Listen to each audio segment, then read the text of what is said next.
ini tidak mengubah esensi dari kegiatan pada hari ini.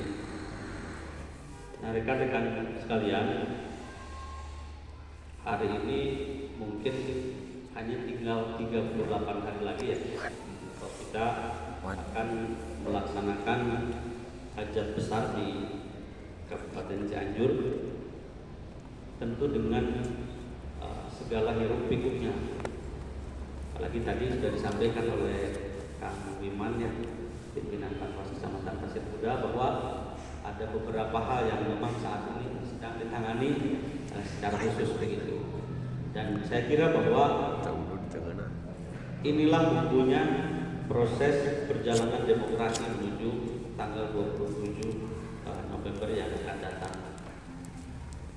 Tetapi saya yakin dan percaya bahwa di Kabupaten Cianjur ini kita punya catatan yang bagus terkait dengan perjalanan pemilihan kepala daerah terakhir. Jadi saya kira apa yang sudah bagus di pemilihan kepala daerah sebelumnya harus kita pertahankan, yang kurangnya kita perbaiki sama-sama, baik itu di jajaran kami di penyelenggara maupun di rekan-rekan di bidang pengawasan. Nah, rekan-rekan sekalian, bahwa hari ini memang kita baik di KPU maupun di Bawaslu, kalau istilah di bidang lalu lintas itu, posisi tahapan hari ini sedang padam merayap. Bawaslu dengan pengawasannya, karena kampanye hari ini di mana-mana. Bahkan saya dapat curhatan kemarin di Kecamatan Gekrong dan Warung Kondang, informasi kampanye di sini diawasi di sini, kampanyenya di sana. Nah, mudah-mudahan di Pasir Kuda sama Pagelaran tidak seperti itu. Jadi istilahnya kucing-kucingan gitu. Jadi mau diawasi di sini, kampanyenya di sana gitu. Oh, Pagelaran sudah terjadi. Sudah. Mungkin itu bagian dari strategi mereka. Tapi ya kita sebagai penyelenggara maupun sebagai pengawas nggak boleh kalah gitu. Dan kita juga tidak bisa beralibi karena persoalan itu pengawasan kita lemah misalnya seperti itu. Nah, rekan-rekan sekalian, ini KPU Bawaslu di Kabupaten Cianjur ini dengan pekerjaan yang sangat berat. Saya sempat berdiskusi dengan salah satu kabupaten di Aceh, namanya KPU Kabupaten Nagan Raya. Saya berbicara soal daftar pemilih. Cianjur ini kan pemilihnya 1,8 juta DPT sekarang. Nah, di Nagan Raya itu mereka DPT-nya hanya 65.000. Pagelaran berapa? Ya, itu hampir sama dengan Kecamatan Pagelaran, kalah sedikit. Tapi mereka kabupaten. Jadi ya dengan segala tantangan itu tentu PPK kita ini, Panwas kita ini kelas KPU dan Bawaslu di PK. Ini harus jadi kebanggaan bagi kita semua karena proses penanganan pelanggaran, tahapan itu kelasnya sama dengan mereka di luar Jawa. 65.000 mungkin hampir sama kalau di Cianjur itu Kelurahan Raya. Ya, karena yang paling padat DPT itu kan di kelurahan saya di Kabupaten Cianjur. Nah, tentu harapannya bahwa ini akan semakin mendewasakan kita baik sebagai penyelenggara maupun sebagai pengawas. Bahkan di Nagan Raya itu ada Bawaslu, ada Panwaslu. Bawaslu khusus menangani pemilu, Panwaslu khusus menangani pilkada. KPU-nya namanya tidak KPU, tapi mereka aktif Komite Independen dan Pemilihan. Jadi memang agak-agak unik sedikit. Itu imbas dari Aceh sebagai salah satu daerah dengan otonomi khusus. Tapi kalau dibandingkan di Cianjur ini nggak ada yang sampai pengawasan harus berhadapan dengan senjata. Mungkin di sana masih ada. Kita mungkin hanya akan berhadapan dengan proses-proses dinamika, diskusi dan lain-lain dengan rekan-rekan di partai politik paling banyak. Nah, kalau di sana mungkin ancamannya memang lebih, sehingga wajar kalau mereka hanya 65.000, tetapi anggota KPU-nya tetap 45.000. Padahal kita 1,8 itu sama dengan provinsi ini mereka. Jadi unik. Bahkan saya juga sempat ditertawakan, saya menyampaikan dari ibu kota Kabupaten Cianjur sampai ke ujung itu kan butuh waktu 7 jam. Betul ya, jadi kalau dari Cianjur sampai ujung Naringul itu kan bisa 7 jam, atau bahkan ke ujung Cidahu, ke puncak baru ya. Itu kan perjalanannya seperti itu. Mereka tertawa, tidak percaya kalau di Cianjur itu yang harus kita kerjakan sampai seperti itu. Kenapa saya cerita soal itu? Karena ini akan berimbas kepada tata kelola logistik. Nah rekan-rekan, saya kebetulan salah satu anggota KPU yang memang berasal dari Cianjur Selatan sama dengan rekan-rekan semua. Di KPU itu ada 2 orang yang dari selatan, saya dengan Kang Musliman. Kalau di Bawaslu juga ada 2 orang, ada Pak Asep Kandang, juga Pak Indra Surya Dharma, nama beketnya Pak Igon, sama-sama kan. Sehingga kalau diskusi soal selatan memang teman-teman yang lain itu lebih banyak bertanya ke kita, karena persoalan kita dianggapnya lebih paham anatomi di wilayah selatan ini. Bahkan rekan-rekan ada yang dari Pasir Kuda, saya sempat merintis satu sekolah di kampung Sinarahayu, desa Girijaya, dari Girijaya ke Girijaya. Jadi saya sempat di sana merintis satu sekolah kurang lebih 2 tahun. Belum saya cek sekolahnya masih ada atau tidak. PKBM SMK. Saya memindahkan satu SMK dari Cikadu ke Pasir Kuda ke itu. Jadi memang agak sering lewat ke Pagelaran sampai ke Angkola. Setelah itu kan belok kiri ya. Nah paling tidak dengan bekal itu ini juga bisa berimbas kepada tata kelola logistik. Kang, ini yang satu lagi yang siap. Nah rekan-rekan sekalian, tuntutan masyarakat Cianjur agar kita bisa sukses melaksanakan pemilihan kepala daerah tanpa ekses ini sangat tinggi. Yang paling berat bagi kita, mungkin kemarin di pemilihan umum yang mengajak untuk hadir ke TPS itu banyak, karena ada pilpresnya, karena ada pileknya. Bayangkan pilek saja kan ada satu partai itu sampai 8 orang, bahkan ada yang 9 orang tergantung kursi yang mengajak untuk hadir ke TPS, sehingga KPU maupun Bawaslu akan sedikit banyak terbantu untuk meningkatkan angka partisipasi, karena yang mengajak hadir ke TPS itu sangat banyak. Nah sementara hari ini di pemilihan kepala daerah, calon yang sudah ditetapkan oleh KPU yang akan ikut kontestasi itu hanya 3 pasangan calon. Sehingga tugas kita untuk melaksanakan sosialisasi, baik itu tahapan maupun pengawasan, itu akan semakin berat. Bahkan ini kebetulan saya berangkat juga sama dengan rekan-rekan penyelenggara di tingkat kecamatan. Saya PPK Kecamatan Tangkokak tahun 2013. Tahun 1 menjelang pencoblosan, saya sering dengan rekan-rekan berbagi tugas berkeliling ke titik-titik tempat masyarakat berkumpul, menyampaikan pesan jangan lupa bahwa besok kita akan memilih gubernur tahun 2013. Nah kemudian banyak respon spontan dari masyarakat, Pak ada proses tidak? Nah, di Pagelaran ada nggak ini? sama aja. Kalau ada apa sih saya berangkat.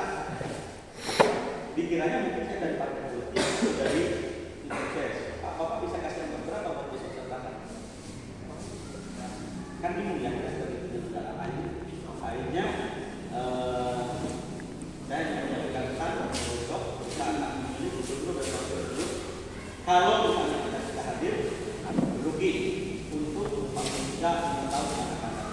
ruginya di mana Pak? Pertanyaan dan itu menjadi tantangan sendiri.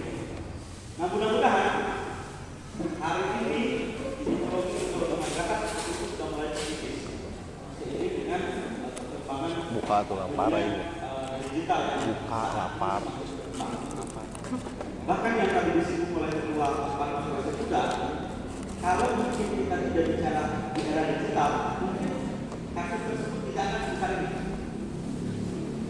Dan itu juga jadi warning bagi kita selaku penyelenggara pemilu, baik di tingkatan PKB, PPK, kemudian PPS maupun Panwas, untuk senantiasa bisa berinteraksi sesuai dengan SOP.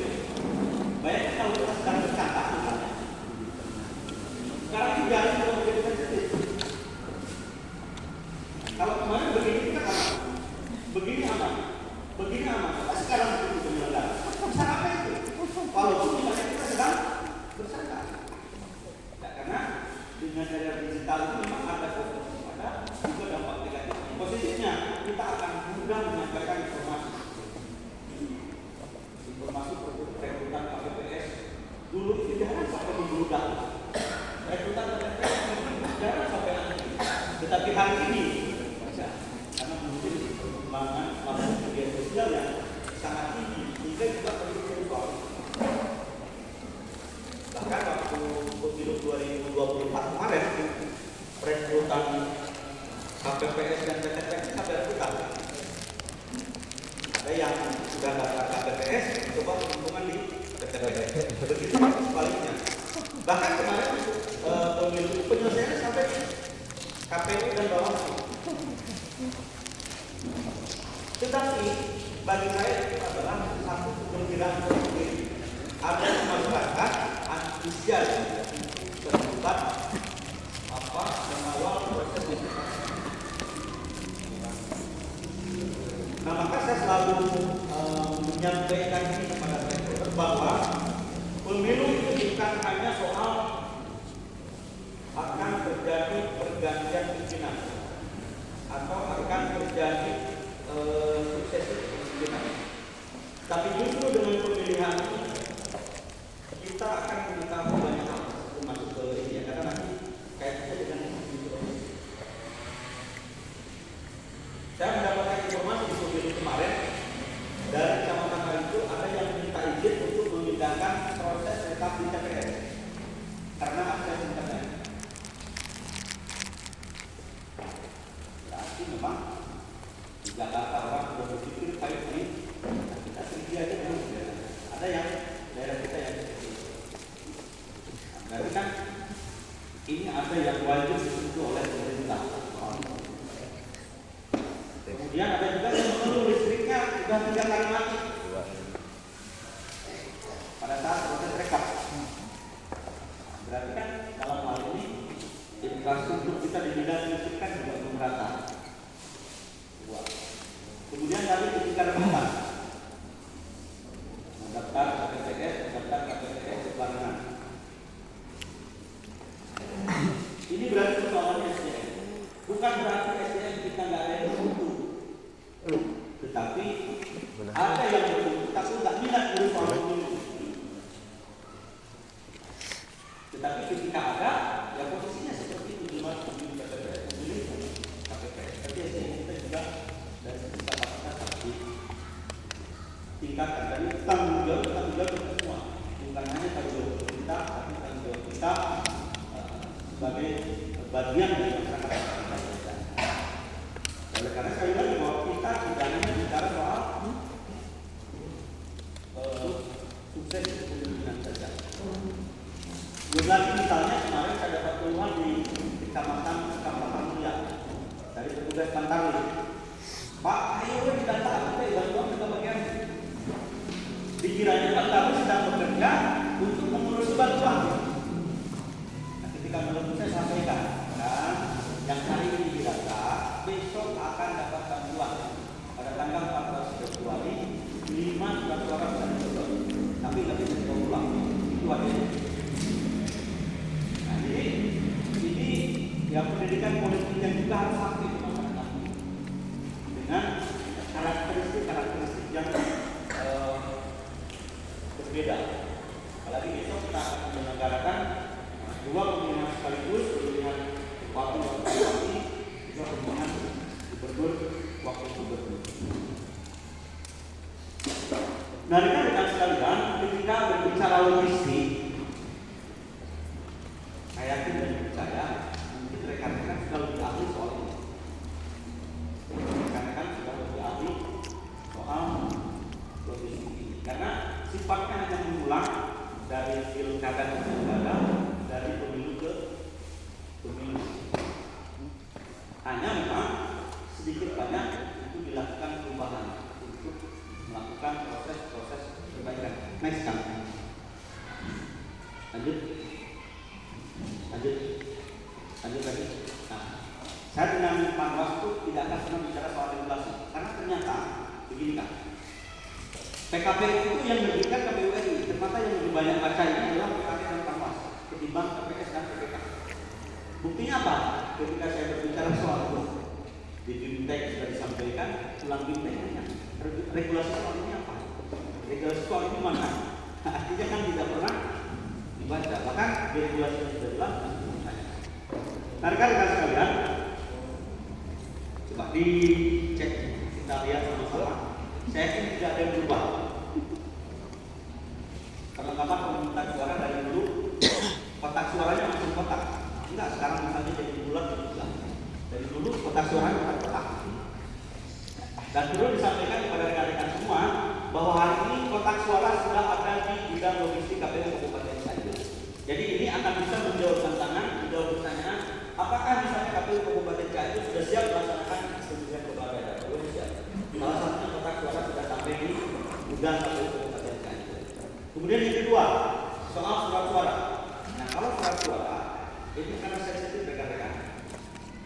Jadi prosesnya hari ini baru masuk ke percetakan. Jadi logistik yang terakhir masuk ke gudang KPU itu adalah surat suara. Nah, surat suara ini kita sampaikan itu 3 kali validasi. Pertama, partai politik melalui LO, partai politik melalui apa? Mengirimkan desain foto masing-masing untuk dipasang dalam surat suara. Kami kirimkan ke KPU RI, dari KPU RI kembalikan ke sini, kami panggil lagi LO. Sudah cocok apa belum? Pak, ini fotonya kurang simetris dan lain-lain. Mereka kasih koreksi, tanda tangan, kami datang lagi ke Jakarta, kirim lagi.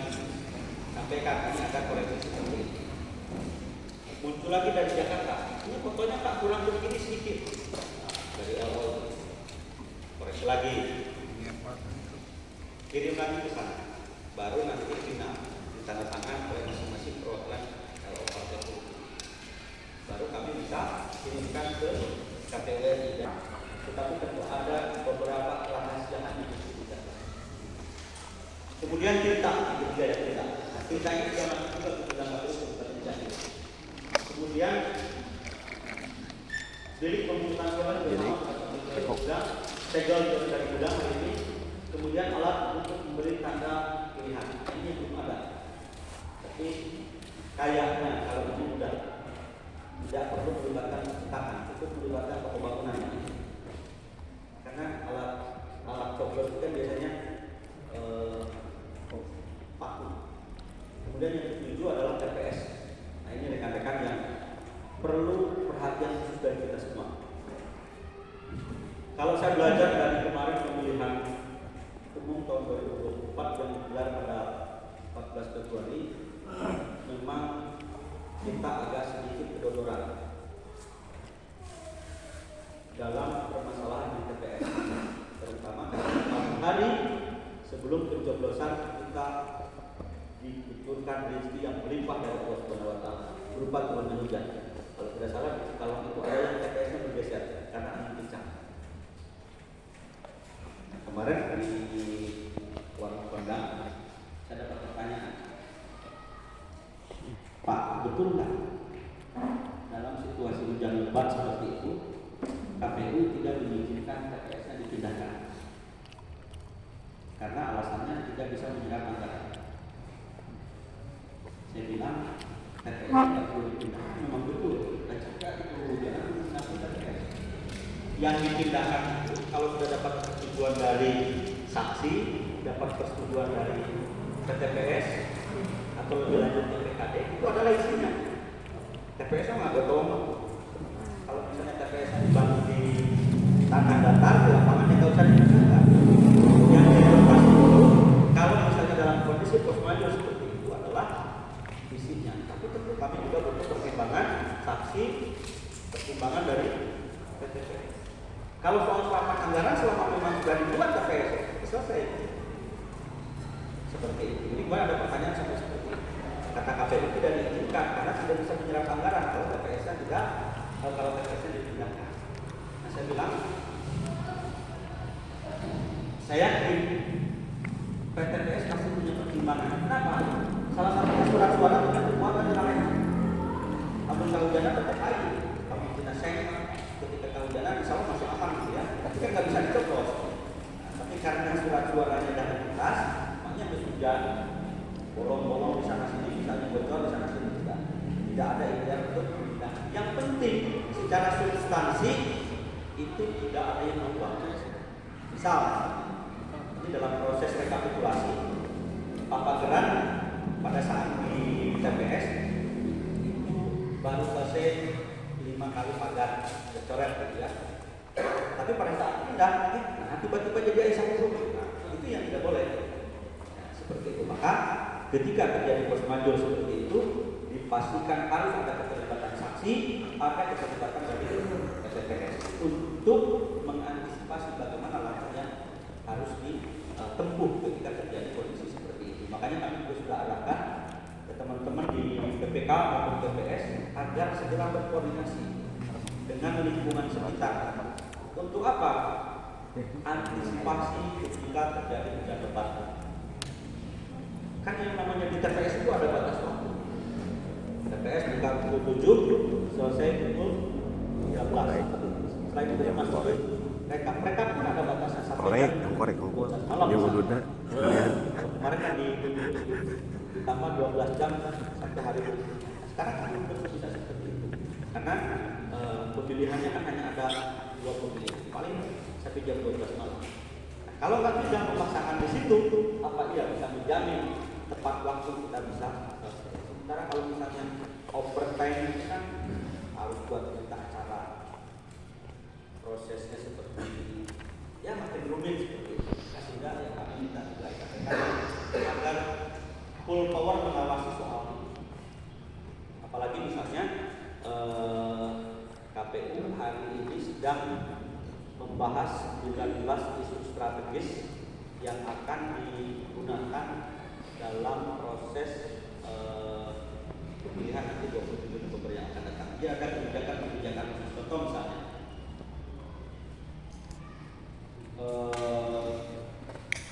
daftar pemilih tambahan. Kalau kita menggunakan pemilih pindahan, kalau dulu kan lampunya saklek ya, terakhir kan. Nah hari ini dalam kondisi terdesak itu bisa dilayani lebih awal. Misal kalau sama Pageran luar Barat, misal selesai dia kan pasti dia memilih di Pageran, mengurus surat pindah ke Pageran. Tapi misalnya di hari A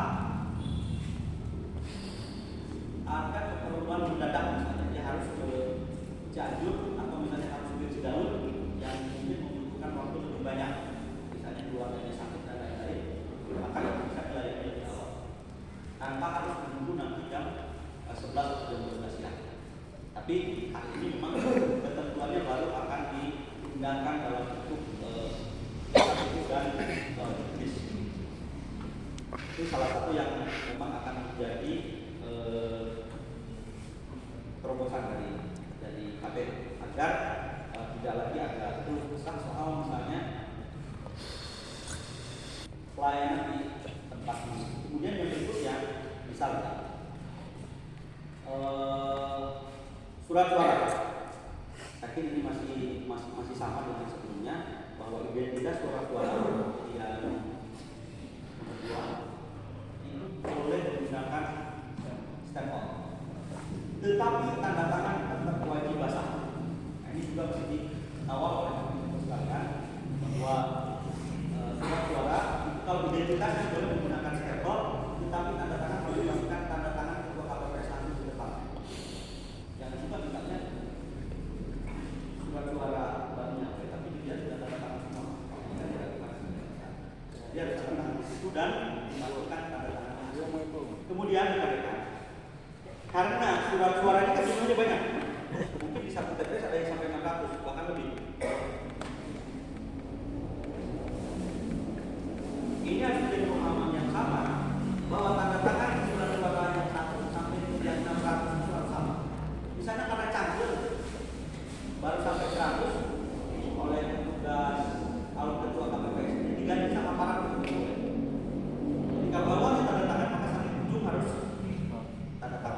Kasih ke tangan malah. Jadi inilah yang harus dikawal oleh teman-teman sekalian. Kemudian nanti kami juga ingin memperoleh kepastian dalam surat suara ini bahwa surat suara yang akan dicoblos itu harus sudah ditandatangani dan diisi identitas oleh petugas KPPS. Kami khawatir nanti ada surat suara yang sudah tercoblos tetapi belum ditandatangani oleh ketua KPPS. Karena nanti KPPS harus mengingatkan soal itu kepada ketua KPPS untuk mengecek ulang surat-surat yang akan digunakan agar semuanya sudah proses ditandatangani. Sebelum coblos oleh voter ini dipastikan surat-surat ini sudah tertandatangan dengan baik. Nah kemudian rekan-rekan sekalian, berkaca dari pemilihan kemarin, ini memang biasanya agak lebih teknis karena kebetulan divisinya sangat teknis artinya bukan divisi logistik. Rekan-rekan KPPS juga nanti di lapangan dapat berikan informasi dari PKB agar berkoordinasi dengan petugas KPPS 6. KPPS 6 itu yang akan bertugas pasca pencoblosan memasukkan surat suara. Jadi jangan sampai salah kamar, nanti kamar berdua kan ada. Jadi kalau misalnya yang bupati waktu bupati masuk ke bupati waktu bupati nanti ada identitas surat suara. Kemudian gubernur bersama harus pada tempat yang tepat. Karena kalau tidak, nanti prosesnya itu akan diganggu dalam rekapitulasi. Jadi ini mari sama-sama kedepankan tindakan pencegahan. Kalau misalnya terlanjur sudah masuk kan tak mungkin buka kotak sebelum masuk. Sehingga harus dipastikan awal KPPS-nya. Bisa jadi kan yang datang nanti selebgram, selebriti atau siapa karena kabur, dimasukin dua surat suaranya diambil dengan satu kotak. Ini perlu pemahaman khusus, terutama yang tugas soal itu adalah KPPS. Nah kemudian rekan-rekan sekalian, tentu nanti masih banyak hal. Tadi saya sampaikan ada 19 strategis yang mungkin akan digunakan oleh KPU dengan kepala daerah yang akan datang. Nah kemudian hal lainnya adalah khusus untuk daftar pemilih khusus. Akan kalau di kemarin itu baru kita fasilitasi menggunakan KTP. Nah dalam PKPU yang baru nanti insya Allah bagi penduduk yang bisa memiliki KTP dengan alasan misalnya dokumen di dukcapilnya atau belangko KTP-nya tidak ada, itu bisa menggunakan biodata WNI. Tapi harus dikeluarkan oleh dukcapil. Tapi biasanya prosesnya juga bisa di kecamatan. Karena kalau kita harus ngejar ke dukcapil kan itu ya lumayan waktunya. Mudah-mudahan nanti kecamatan juga bisa memfasilitasi soal.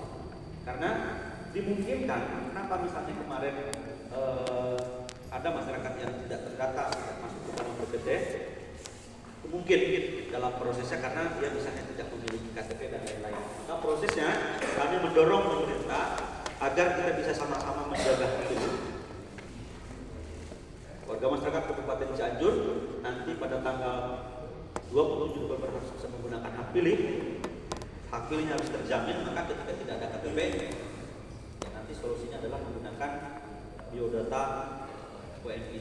Dan kemarin sudah ada masukan diakui oleh negara dan menampilkan foto diri. Nah, kalau menunjukkan seperti itu, apakah hari ini akan berubah? Ya, kita tunggu saja karena PKPU pungut hitung P2S ini belum ada. Jadi masih draft dalam proses harmonisasi di Komisi Pembangunan Republik Indonesia. Nah kemudian rekan-rekan yang selanjutnya adalah dukungan perlengkapan lainnya. Sampul kertas hari ini sudah ada di gudang KPU sebagian, tapi belum full ya. Kemudian tanda pengenal KPPS, petugas keamanan ini memang belum ada. Kemudian karet pengikat surat suara juga belum. Kemudian lem perekat belum ada. Kantong plastiknya sudah, balkonnya belum, gembok belum. Kemudian spidol kalau tidak salah sudah. Formulir untuk berita acara dan sertifikat itu sebagian sudah ada. Kemudian stiker nomor kotak suara kemudian tali pengikat alat pemberi tanda pilihan itu sudah ada, kemudian alat bantu tunanetra.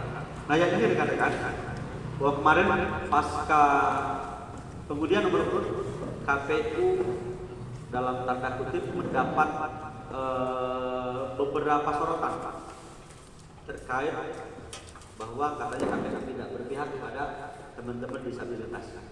Nah, bagi kami tidak memungkiri soal itu. Karena apa? Bahwa dalam ketentuan memang itu sudah diatur. Jadi kalau ada masukan-masukan seperti itu berarti mereka merasa belum tersentuh. Seperti itu. Walaupun memang kami sudah mengadakan sosialisasi di beberapa titik terhadap pemilih kita dengan status tunanetra, dengan status disabilitas. Jadi kami dengan komunitas sudah. Nah, begitupun dengan hari ini KPU kan sedang gencar melaksanakan sosialisasi. Kita sudah siapkan template sosialisasi khusus untuk teman-teman tunanetra. Da edukasi buring mah teu baca di raba-raba di tengah terus. Nah, berarti teman-teman tunanetra kan bisa membaca soal itu.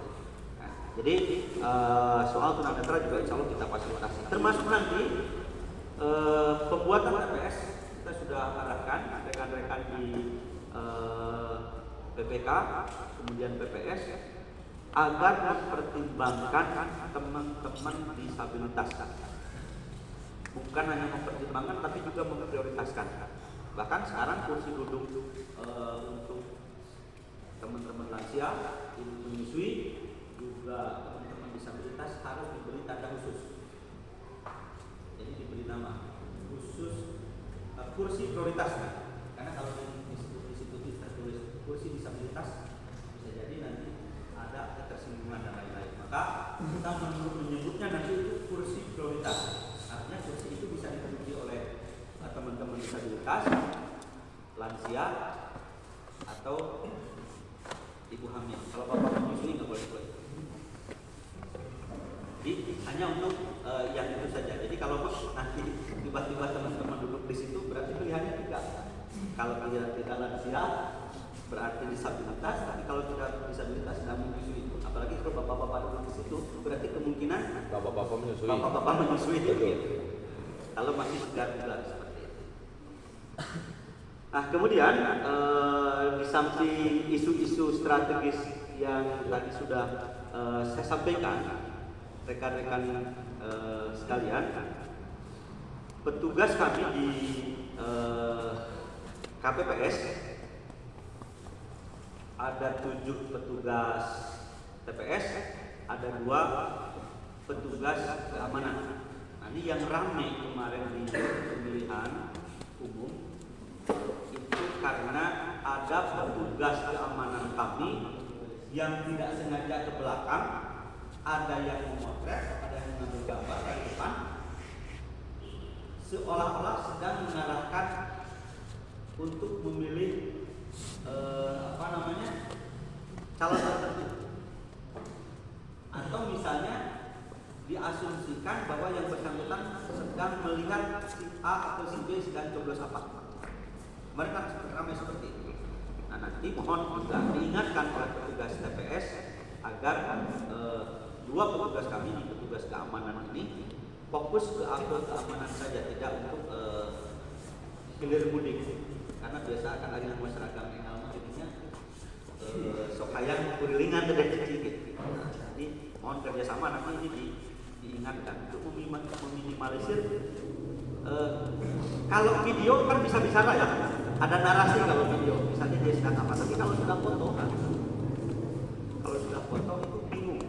Orang diberikan narasi apapun bisa. Misalnya dia sedang mengarahkan pilihan. Tapi kalau video biasanya karena ada narasi, ada suara sekitar, sehingga ketika misalnya ada bantahan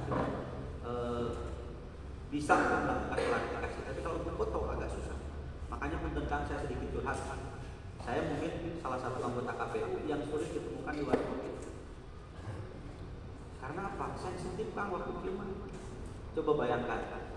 Saya akan sering menyampaikan bahwa tim ses yang hari ini bekerja itu bisa jadi saudara kita, bisa jadi teman satu alma mater dengan kita, bisa jadi teman main kita. Tiba-tiba sedang ngopi, nongkrong, tiba-tiba teman kita datang dan itu misalnya ada kedekatan dengan salah satu calon atau bahkan dia tim sesnya. Ibit pirakunya, teman kita pasti tersinggung. Duduk di situ, kabayang kalau merayaan foto tadi kan tidak bisa bicara. Diberikan narasi pimpinan Panwaslu Kecamatan Pagelaran nongkrong di warung kopi bersama tim ses. Bayang banyak.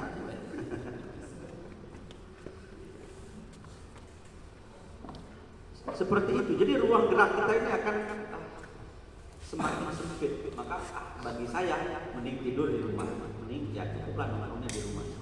Dan saya yakin ini juga pengalaman juga buat rekan-rekan sekalian, daripada nanti kita ada yang ngambil gambar dan dinarasikan tidak sesuai dengan dengan kondisi sesungguhnya.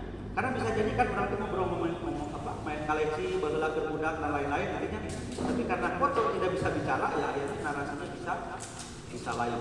Sekarang kan dengan era medsos ini tadi dampaknya bisa positif, bisa juga negatif. Maka saya lebih memilih nongkrongnya di warung biasa-biasa saja. Nah kemarin saya dengan Kasubag teknis di Garut atau Bimtek, saya pakai celana pendek, pakai kaos oblong, ngopi di warung tempat supir truk. Akhirnya saya ditanya kan, Mang balik kemana? Garut katanya. Tapi nyanak dia balik ke Jawa sekali. Kan jadi tidak banyak pertanyaan dan mereka juga tidak canggung dengan kita. Lebih baik seperti itu. Gitu. Jadi saya aja saya lagi bawa truk mau ke Jawa. Terus kan mereka juga kagok, coba ya. Tapi ini juga ya acara KPU di Pangkar pasti tukang warung enggak tuh. Ya karena itu. Ya mending seperti itulah. Tapi itu pilihan ya. Kalau saya sih lebih memilih seperti itu. Nah kemudian rekan-rekan sekalian selanjutnya perlengkapan pemungutan suara lainnya itu ada salinan DPT yang hari ini rekan-rekan saya sudah mungkin lebih dari 10 mendapatkan WA yang meminta salinan DPT. Padahal mereka ini orang yang tidak berhak mendapatkan salinan DPT. Apalagi kalau DPT yang ada nicknya itu kita bisa kena undang-undang perlindungan data pribadi. Banyak sekarang yang berkepentingan. Nggak tahu data itu mau dibuat seperti apa, saya juga nggak ngerti. Tapi banyak yang minta faktanya. Kemudian salinan daftar pemilih tambahan. Nah, daftar pemilih tambahan itu kita terjemahkan sebagai pemilih yang pindah. Kemudian daftar pasangan calon. Jadi nanti di TPS itu akan dipasang daftar pasangan calon. Dan saat ini sudah selesai publikasinya di KPU, sudah disetujui oleh masing-masing pasangan calon. Kemudian label identitas kotak suara untuk setiap jenis pemilihan. Kemudian kotak hasil TPS dan yang terakhir kotak rekapitulasi. Sedikit sebelum dilanjutkan, KPU Kabupaten Cianjur hari ini sedang menghadapi 2 perkara di Pengadilan Tata Usaha Negara. Pertama, buntut pemilihan legislatif. Jadi masih ada hari ini yang berperkara di Pengadilan Tata Usaha Negara Bandung. Masalahnya berada di satu partai politik. Saat ini sedang bergulir dan putusannya sudah disemisal, artinya gugatannya ditolak tapi melakukan perlawanan. Satu lagi hari ini juga di Pengadilan Tata Usaha Negara, pasca ada gugatan ke Bawaslu yang sudah diregister, lanjut ke Pengadilan Tata Usaha Negara. Dan kemarin sudah ada undangan untuk sidang pertama hari Kamis kemarin. Saya tidak bangga dengan itunya, tetapi rekan-rekan sekalian, ini sebagai dampak dari beberapa pelaksanaan tahapan yang dilaksanakan oleh kita semua, baik di KPU maupun di Bawaslu. Kemarin pada saat persidangan di Mahkamah Konstitusi, kebetulan melibatkan bukan hanya KPU, juga melibatkan Bawaslu. KPU berdalih di situ tidak ada kejadian khusus. Bawaslu pun sama. tidak ada kejadian khusus. Saya merujuk ke Menteng Sari yang kemarin PSU. Sama, baik KPU maupun Bawaslu jawabannya sama. Karena ya memang kita menilai tidak ada masalah. Nah kemudian hakim di mahkamah bertanya, bukti bahwa di situ tidak ada kejadian khusus apa? Nah ternyata rekan-rekan sekalian, bahwa ada ataupun tidak kejadian khusus, maka form catatan kejadian khusus wajib diisi. Jadi ini biar nanti teman-teman di lapangan bisa saling mengingatkan, baik untuk level TPS maupun nanti rekap, apakah di kecamatan ataupun di kabupaten. Jadi ketika tidak ada, misalnya kita tuliskan nihil kemudian ditandatangani, atau misalnya kita tulis saja tidak ada kejadian khusus, dan itu ternyata jadi bukti yang memberatkan baik untuk KPU maupun Bawaslu kemarin. Padahal mantuk kiranya seberapa dulu sih nihil kemudian tanda tangan. Ternyata jadi bukti yang memberatkan karena menurut mahkamah tidak ada bukti yang bisa memperkuat di situ tidak ada kejadian khusus. Hanya betul teman-teman PPK, teman-teman Panwas, teman-teman PKD sering mengingatkan soal itu. Tapi kadang ada petugas kami yang abai juga. Padahal nulis lebih dulu kan naon esena ini. Ternyata ada ataupun tidak kejadian khusus, formnya harus tetap diisi. Bahkan kalau nanti ternyata harus memindahkan TPS, itu harus masuk ke kejadian khusus dengan alasan-alasan supaya nanti kita tidak dipersoalkan. Kalau misalnya ada kondisi force majeure, misalnya karena bencana alam dan lain-lain, TPS harus pindah, kita harus masuk ke situ. Ingatkan rekan-rekan kami, kadang kalau sudah di lapangan dengan situasi tertentu, hal-hal kecil itu tidak menjadi fokus perhatian kita. Karena gini, kita sebagai orang Sunda meyakini nungarana kabeureyan moal ku cucuk munding tetep ku cucuk terinya. Nah kemarin ternyata yang memberatkan kita ini hal kecil, tidak ada catatan kejadian khusus yang diisi dan ditandatangani di TPS. Akhirnya rembet kemana-mana. Kak, ini bagian dari ikhtiar bersama. Ayo kita kawal pemilihan kepala daerah ini harus sukses. Teman-teman di pengawasan juga bisa melaksanakan tugas secara leluasa. Kami juga di penyelenggara melaksanakan tahapan juga sama. Karena gini, dalam bahasa sederhana saya, rekan-rekan sekalian, kesalahan saya sulit rasanya untuk dinilai oleh diri saya sendiri.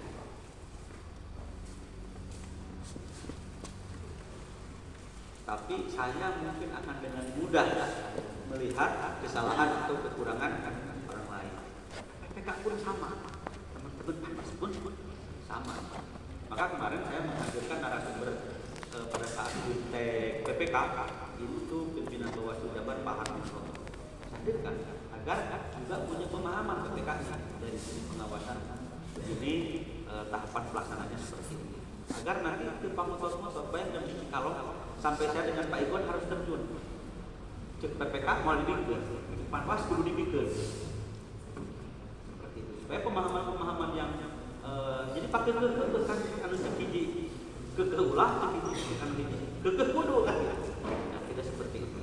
Nah, akhirnya kemarin teman-teman PPK sudah diberikan pemahaman oleh pimpinan Bawaslu Jabar terkait mana yang memang harus diberikan, mana yang memang ini menjadi wilayahnya PPK. Mudah-mudahan nanti makin sinkron ke bawah. Kalau saya sampai saja sama Pak Indra ke sana untuk memfasilitasi itu. Akhirnya dijelaskan Mas Hariri mana anak kita dua anak kita. Ini baru boleh diberikan kalau sudah ditandatangan. Itu kan akhirnya ibu tuh menang dibikun. Jadi pada dasarnya memang ketika tidak ada match, ketika tidak ada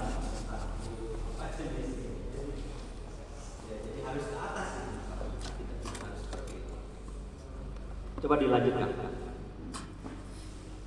Nah, kebutuhan dan spesifikasi teknis perlengkapan pemungutan suara dan perlengkapan lainnya dalam pemilihan gubernur dan wakil gubernur, bupati dan wakil bupati ini sudah diatur. Nanti rekan-rekan bisa cek di JDIH KPU KPT nomor 1139 tahun 2024. Nanti rekan-rekan bisa melihat lebih detail soal harusnya ini seperti apa, gitu ya. Coba dilanjutkan. Nah, kebutuhan logistik pemilihan lanjut. Nah, kotak suara tadi sudah lanjut.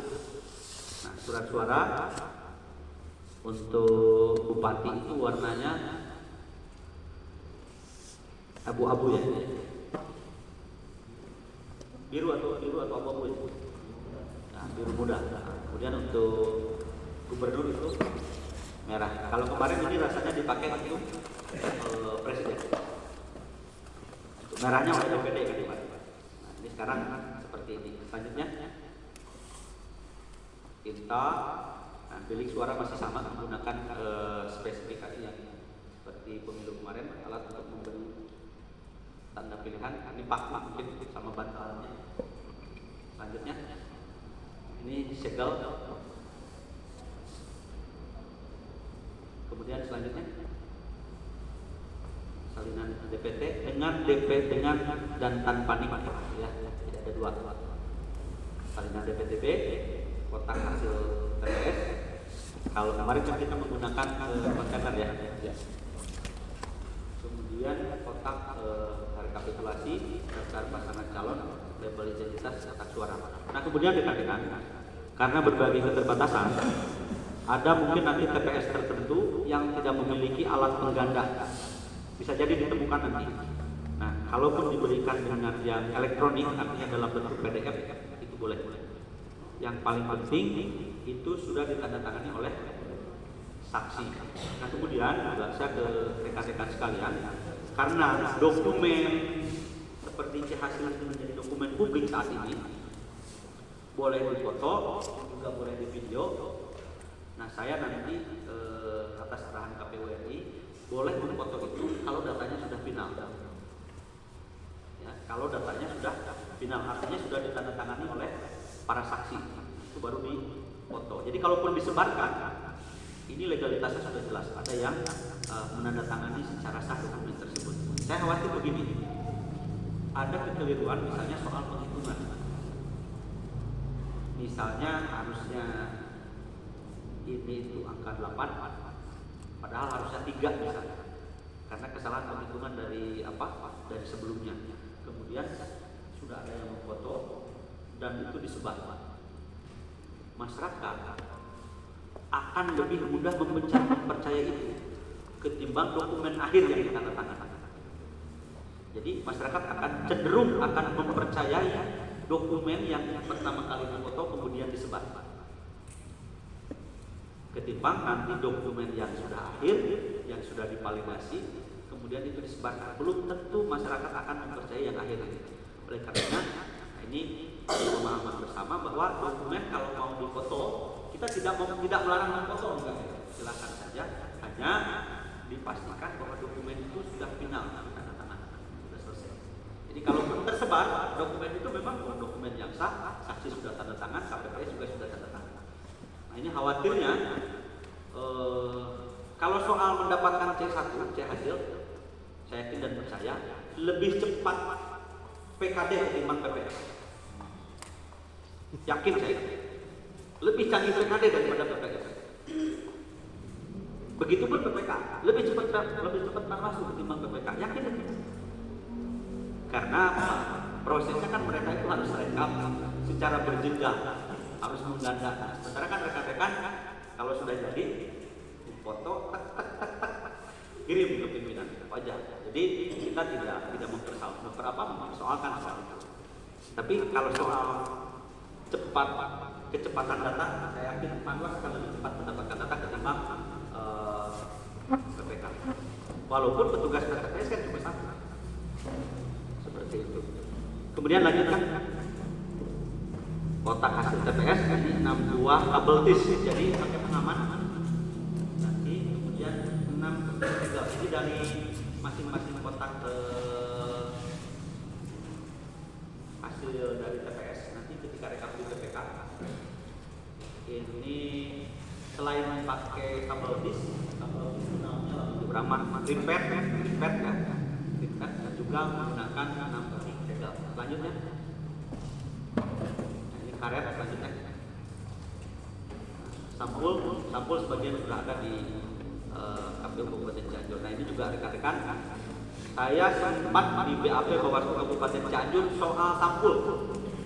Nah dulu di PPK Kecamatan sampulnya nggak ada. Sementara proses rekap sudah selesai. Nah saya berdasarkan kesepakatan dengan saksi dan Panwas waktu itu digantilah dengan amplop yang mirip, tapi tetap jadi persoalan. Walaupun secara substansi isinya tetap sama, tidak ada yang berubah. Dan bagi saya itu nggak ada masalah selama memang kita bisa mempertanggungjawabkan ketika terjadi persoalan. Tapi mudah-mudahan sekarang ini, kalau kemarin masih banyak kekurangan itu di C hasil ya, ketika distribusi dari KPU, mudah-mudahan ini kita bisa perbaiki sedikit-sedikit. Nanti distribusi soal logistik ini menjadi lebih tertata, lebih lengkap. Selanjutnya masih ada standar pengenal KPPS, tugas keamanan TPS dan saksi. Nah, kemudian kantong plastik, ballpoint, segel plastik sebagai alat pengaman lainnya. Kemudian spidol, kemudian formulir model C hasil, dan stiker nomor kotak suara. Nah, kemudian rekan-rekan saya dapat masukan bagus di kemarin tadi. Panwas Kecamatan Cilaku, Cibubur di acara itulah, agar di dalam kelengkapan dokumen kebutuhan TPS itu ada paku payung untuk menempel pada saat akan melakukan backup. Ini karena masukan yang bagus sudah saya sampaikan ke KPU RI agar nanti juga kelengkapannya ditambah. Selanjutnya kan? Lanjut. Saya kira itu kan yang bisa disampaikan pada kesempatan silaturahim kali ini. Nah, mudah-mudahan kita bisa sama-sama berkolaborasi mengawal agar pemilihan kepala daerah 27 November yang akan datang itu berjalan dengan sukses. Karena kalau di Cianjur ini sukses, saya yakin kedua lembaga ini kalaupun misalnya publik menilai A, B, C, tapi paling tidak kita sudah berikhtiar baik, berikhtiar maksimal agar pemilihan kepala daerah ini berjalan dengan sukses sebagaimana asas dan prinsip penyelenggaraan pemilu. Karena KPU Bawaslu tidak berkepentingan untuk memenangkan nomor 4, nomor 5 ataupun nomor 6. Gitu ya. Tetapi kami hanya berpikir bagaimana mulai dari proses hasil maupun evaluasi itu berjalan dengan baik. Saya kira itu, kalau ada beberapa hal yang akan didiskusikan, mudah-mudahan nanti saya bisa menjawabnya kalau itu bentuknya pertanyaan. Tapi kalau saya tidak bisa menjawab, saya akan katakan saya tidak jawab hari ini. Nanti akan didiskusikan ketimbang saya menyampaikan informasi yang clear. Saya kira itu yang bisa disampaikan. Terima kasih rekan-rekan sekalian. Saya sangat senang sekali hari ini karena biasanya saya setiap 1 minggu sekali lewat sini, tapi sekarang sudah hampir 10 bulan agak jarang lewat sini. Tempo hari ketemu sama Kang Alvan itu di rumah dukanya Kang Apung ya. Betul. Ya. Tapi saya waktu itu belum di KPU. Ya, Tapi sudah calon tua. Ya. Sudah calon tua. Alhamdulillah, Allah mentakdirkan saya di KPU. Tapi ya ini terakhir akan tadi mengingatkan, sama-sama mengingatkan diri saya sendiri bahwa di penyelenggaraan pemilu ini nggak banyak. Saya kalau bisa bertahan di KPU Kabupaten maksimal 10 tahun. Kalau bisa bertahan, paling tidak 5 tahun. Bahkan banyak juga yang tidak bisa menyelesaikan 5 tahun. Setelahnya kita akan kembali ke lingkungan masyarakat. Begitupun dengan teman-teman sekalian. Nah, mudah-mudahan kita bisa menjaga dengan lingkungan, misalnya karena kita penyelenggara hari ini akhirnya menjaga jarak dan lain-lain, padahal suatu saat kita akan kembali ke lingkungan masyarakat. Lamun orang maut mau bisa nggak kali kubur sorangan, mau mandi sorangannya sarjonan batu atau maut mandi sorangan, tetap kita akan butuh lingkungan masyarakat yang ada di sekitar kita. Saya kira itu, kalau apa yang saya sampaikan ini benar, ada semata-mata karena keagungan Allah Subhanahu Wa Taala. Jika ternyata ada yang saya sampaikan ini keliru, itu semata-mata karena kelemahan saya pribadi. Kalau ada yang keliru, tolong disampaikan via WA, Pak, tadi soal ini keliru, harus saya menyampaikannya seperti ini. Nomor WA saya boleh dicatat, siapapun boleh WA, tapi kalau misalnya tidak dijawab langsung, kemungkinan handphonenya sedang dimainkan anak atau saya sedang tidur gitu. 0812 mana 0812 22 41. Jadi boleh di WA 0812 22 41. Nomor cantik itu, Beb. Ya, ganteng kan? Ya. Dan walaupun handphone saya ada dua, nomornya sama. Jadi WA-nya sama kiri kanan. Mungkin satunya lagi di rumah sama istri. Nomornya pakai nomor saya juga. Pengawasan melekat. Iya kan WA zaman sekarang kan begitu. Betul. Iya. Jadi bisa dipasang di tempat perangkat. Jadi saya bawa handphone tapi WA-nya sama. Hanya antisipasi kalau mati. Jadi nomornya masih sama. Dan mungkin istri saya menggunakan nomor saya juga. Mungkin karena pengawasan melekat. Karena amanat dari KPU maupun Bawaslu RI, jangan ada sengketa lain selain sengketa pemilu. Iya. Kan kadang ada teman-teman TPS. Saya kebiasaan kalau berkunjung ke lapangan itu tidak ngasih tahu. Termasuk ke pagelaran nggak saya kasih tahu. Karena mungkin dapat informasi aja dari teman-teman, sehingga mereka tahu saya. Saya telepon salah satu KPK. Saya di kantor KPK posisinya. Kang, di mana? Duduk kempol rapat di kantor. Kantor mana? Kantor KPK. Bisa jadi laporan ke istrinya juga sama. Padahal yang di kantor KPK saya. Nah, jangan sampai terjadi juga di teman-teman sekalian. Lapor ke istrinya, pengawasan kampanye. Padahal ada di rumah siapa misalnya seperti itu. Nah, maka amanat KPU Pak Ahmad Bagja, Bawaslu Pak Ahmad Bagja maupun waktu Ketua KPU Pak Hasyim Asyari, jangan sampai ada sengketa lain selain sengketa pemilihan umum. Jadi sengketa rumah tangga jangan sampai terjadi gara-gara teman-teman aktif sebagai penyelenggara. Maka saya mungkin meyakini nomor handphone saya juga dipakai oleh istri saya di rumah. Karena teknologi sekarang seperti itu. Saya kira itu, terima kasih rekan-rekan. Assalamualaikum warahmatullahi wabarakatuh. Baik, kesampaian dulu buat bersumber. Alhamdulillah materi yang